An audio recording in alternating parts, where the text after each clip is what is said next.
शास्त्र अनुसार चैत्र मास हेउची वर्षर प्रथम वर्ष एवं मंगलवार हेउची मंगलकारी बार।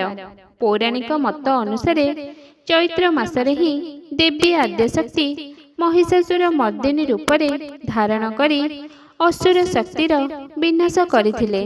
एही मासरे मांकर उग्र रूप को शांत करिबा पई एवं जगतरु बसंत रोग परी महामारी दूर करिबा पई एही व्रत आरंभ होइथिला। एहा हेउची शक्ति आराधनार मूल सत्य। चैत्र मंगलवार रे मां को पूजा कले शरीर सुस्थ रहे एवं परिवारर मंगल हुए।